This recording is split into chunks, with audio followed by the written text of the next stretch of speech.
Hello everyone. तो आज का टॉपिक बहुत ही इंपॉर्टेंट होने वाला है, तो वीडियो में बिल्कुल अंत तक बने रहिएगा। आज हम लोग पढ़ेंगे प्रेजेंट इंडेफिनिट टेंस के बारे में। ठीक है, क्या कि प्रेजेंट इंडेफिनिट टेंस को हम लोग कैसे पहचानते हैं। अगर कोई भी सेंटेंस हमारा प्रेजेंट इंडेफिनिट में दिया रहे तो हम लोग उसको ट्रांसलेट कैसे करेंगे। ठीक है, तो सारा कुछ हम लोग इस वीडियो में पढ़ेंगे, तो वीडियो में बिल्कुल अंत तक बने रहिएगा। आइए वीडियो को स्टार्ट करते हैं। तो देखिए, सबसे पहला चीज present indefinite tense. Present indefinite को हम लोग क्या बोलते हैं, प्रेजेंट सिंपल टेंस भी बोलते हैं। ठीक है, अब इसको पहचानते कैसे है, सबसे इंपॉर्टेंट है।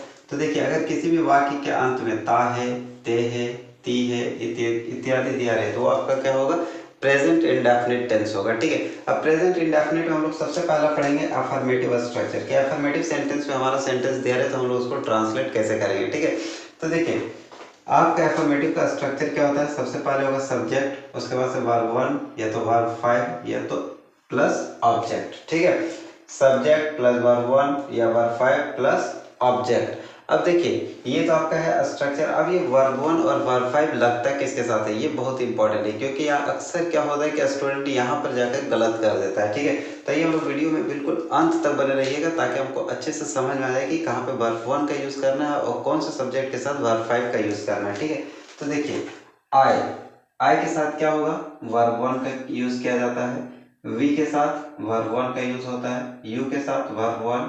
दे के साथ क्या लगता है, वर्ब 1।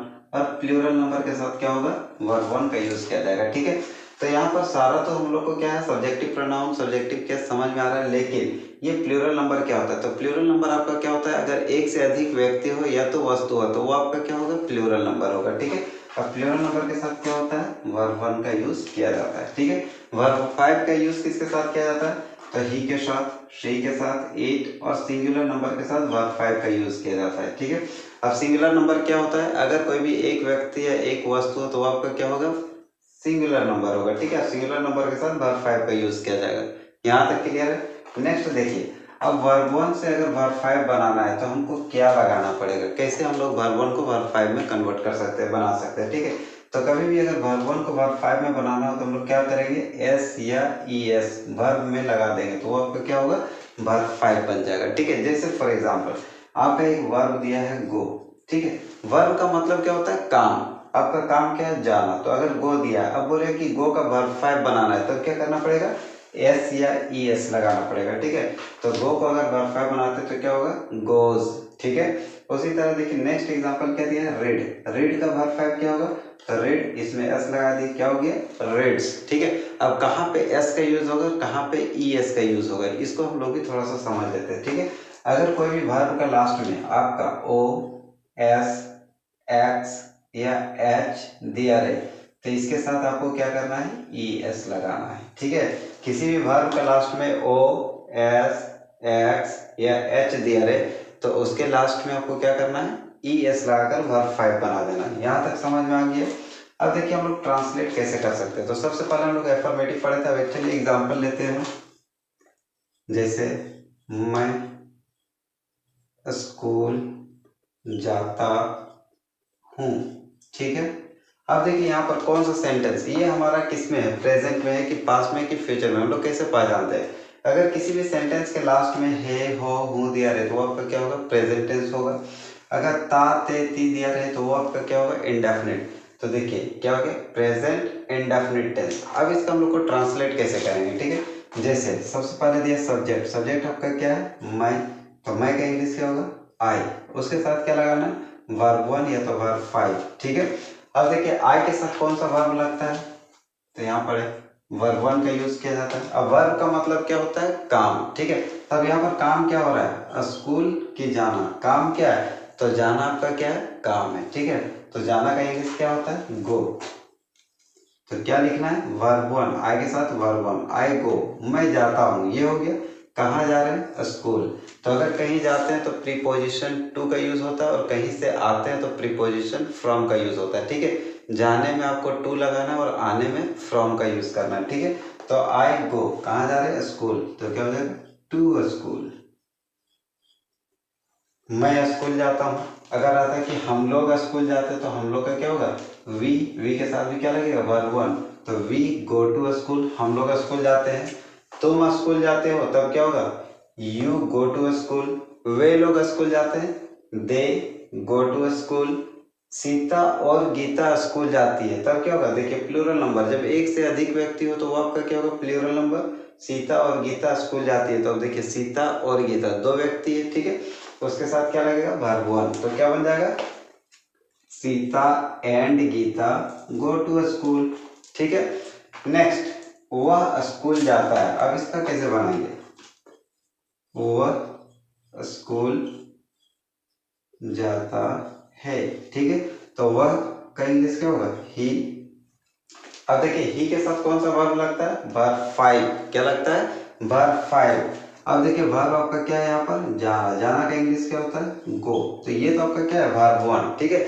इसको हम लोग वर्ब फाइव करेंगे तो क्या लगेगा, एस या ई एस, तो हम क्या बोले थे, अगर लास्ट में ओ एस एक्स या एच रहे तो क्या लगाना, ई एस, तो क्या लग जाएगा, ई एस, तो ये आपका क्या बन गया, वह जाता है, ये वर्ब फाइव हो गया।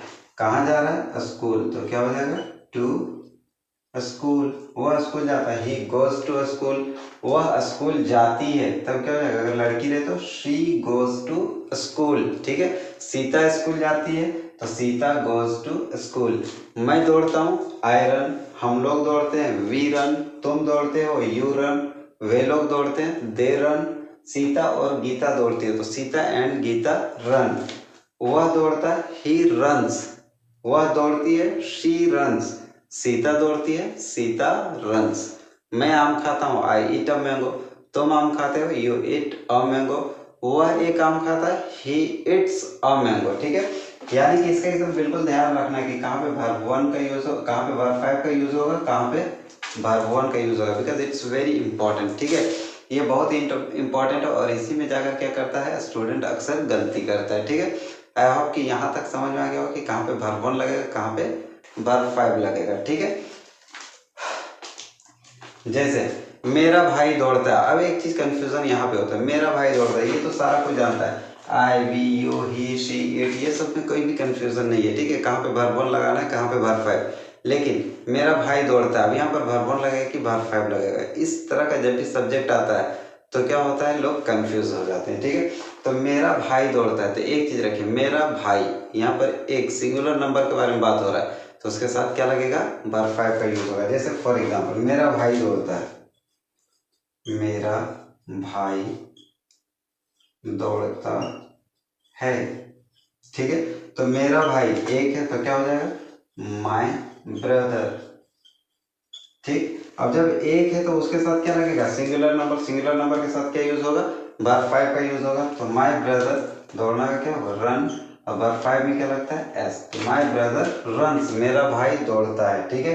अब अगर यही रहा था मेरे भाई लोग, ठीक है, मेरे भाई लोग दौड़ते हैं, ठीक है, तो भाई लोग का मतलब क्या होगा कि ये आपका क्या है, प्लूरल नंबर है, अब प्लूरल नंबर के साथ क्या होगा, वर्ब वन, तो मेरे भाई लोग, माय ब्रदर्स, क्या हो जाता है, माय ब्रदर्स, और यहाँ पे verb one, run, my brothers run, मेरे पिताजी स्कूल जाते हैं, तब क्या हो जाएगा, my father goes to school, मेरी माँ खाना पकाती है, my mother cooks food, okay. तो like this you need to translate. I hope कि यहाँ तक समझ में आ गया होगा, ये आपका क्या था, अफर्मेटिव सेंटेंस। अब हम लोग पढ़ेंगे कि अगर निगेटिव में दिया हो तो हम लोग उसको कैसे ट्रांसलेट करेंगे, ठीक है। तो वीडियो में बिल्कुल अंत तक बने रहिएगा ताकि आपको अच्छे से समझ में आ जाए, ठीक है।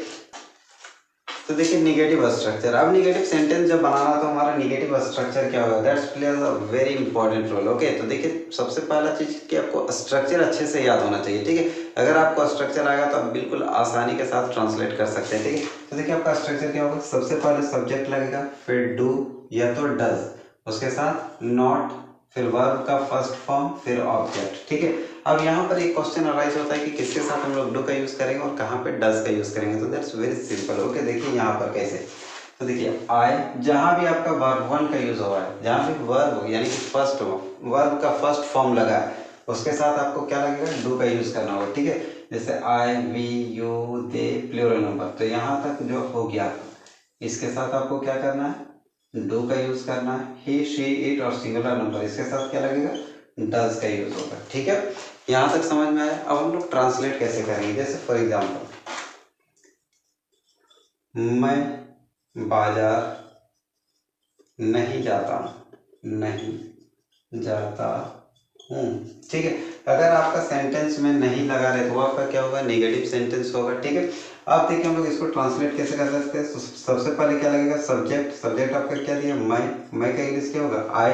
अब देखिए आई के साथ में क्या लगेगा, डू का यूज होगा। वी के साथ डू, यू के साथ डू, दे के साथ डू, प्लूरल नंबर के साथ डू। तो आई के साथ क्या लगाना है, डू, ठीक है।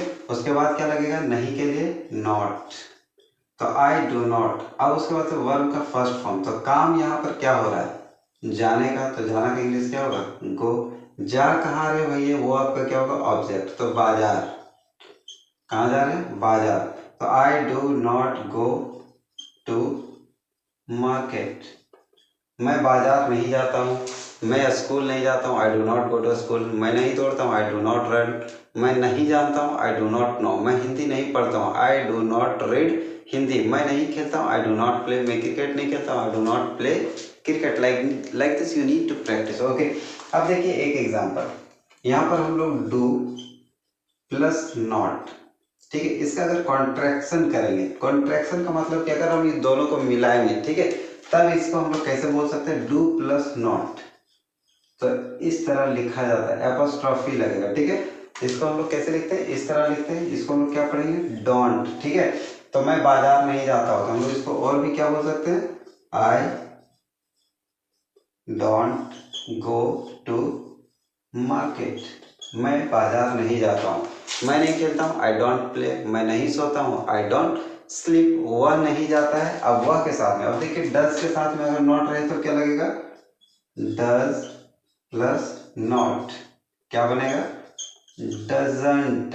क्या होगा, वह नहीं जाता है, he doesn't go। वह नहीं सोता है, he doesn't sleep। वह नहीं रोता है, he doesn't weep। वह नहीं दौड़ता है, he doesn't run। वह नहीं खेलता है, he doesn't play। वह नहीं पढ़ता है, he doesn't read। वह नहीं लिखता है, he doesn't write, ओके। तो like this you need to practise. ये आपका क्या था, निगेटिव सेंटेंस। आई होप कि यहाँ तक समझ में आ गया हो कि अफर्मेटिव कैसे होता है और निगेटिव कैसे होता है। अब हम लोग सीखते हैं अगला affirmative sentence, sorry interrogative sentence, कि अगर आपका सेंटेंस इंटरोगेटिव में दिया हो तो हम लोग उसको ट्रांसलेट कैसे कर सकते हैं, because it's very important. First of all we need to know how to ask question, then we will know how to reply the questions, okay. तो देखिए सबसे पहला इंटरोगेटिव सेंटेंस। अब इंटरोगेटिव सेंटेंस को हम लोग कैसे बनाएंगे, तो सबसे पहले क्या लगेगा, do, does, subject, verb one, object, उसके साथ क्वेश्चन मार्क, ठीक है। तो यानी कि डू और डज क्या लगेगा, सब्जेक्ट से पहले लगेगा, ठीक है। जैसे अब अगर हिंदी में अगर बनाना तो हम लोग क्या करेंगे, सबसे पहले क्या का यूज करेंगे, ठीक है। जैसे मैं जाता हूँ, अब अगर बोले कि इसका इंट्रोगेटिव बनाओ तो क्या लगेगा, क्या मैं जाता हूँ, क्या मैं खेलता हूँ, क्या मैं दौड़ता हूँ, क्या तुम दौड़ते हो, क्या तुम सोते हो, क्या वह रोता है, ठीक है। तो इस तरह का जब भी ट्रांसलेट दिया जाए तो वो आपका क्या होगा, इंट्रोगेटिव। जब भी क्वेश्चन पूछा जाए तो वो आपका क्या होगा, इंटरोगेटिव सेंटेंस, ठीक है। तब एक एग्जांपल लेते हैं, क्या तुम जानते हो, क्वेश्चन मार्क, क्या तुम जानते हो। तो सबसे पहले डू लगेगा या तो डज लगेगा, ठीक है। तो according to subject you need to use helping verb, ठीक है। डू और डज का यूज करना है। तो देखिए सबसे पहला आपका सब्जेक्ट क्या है, तुम। तो यू के साथ में क्या लगता है, डू का यूज होता है। तो हम लोग क्या करेंगे, डू को सबसे पहले लिखेंगे, ठीक है। इसका काम खत्म। फिर क्या लगेगा, सब्जेक्ट। अब सब्जेक्ट आपका क्या दिया, तुम का इंग्लिश यू। उसके बाद से क्या लगेगा, वर्ब का फर्स्ट फॉर्म। तो वर्ब क्या है, जानना। तो जानना का इंग्लिश नो। ऑब्जेक्ट नहीं दिया हुआ तो नहीं लिखेंगे, लास्ट में क्या लगेगा, क्वेश्चन मार्क। तो क्या हो जाएगा, डू यू नो, क्या तुम जानते हो। क्या तुम पढ़ते हो, डू यू रीड। क्या तुम लिखते हो, डू यू राइट। क्या तुम आते हो, डू यू कम। क्या तुम जाते हो, डू यू गो। क्या वह जाता है, डज ही गो, ठीक है।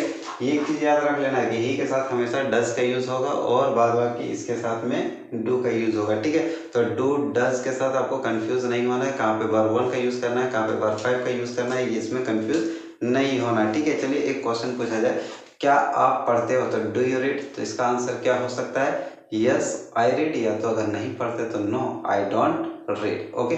आई होप कि यहाँ तक समझ में आया। अगर वीडियो समझ में आया तो वीडियो को लाइक कीजिएगा, अपने दोस्तों में शेयर कीजिएगा, और अगर चैनल में आप नए हैं तो चैनल को जरूर सब्सक्राइब कीजिएगा, ठीक है। तो चलिए मिलते हैं नेक्स्ट वीडियो में, तब तक के लिए बाय बाय, जय हिंद, थैंक यू।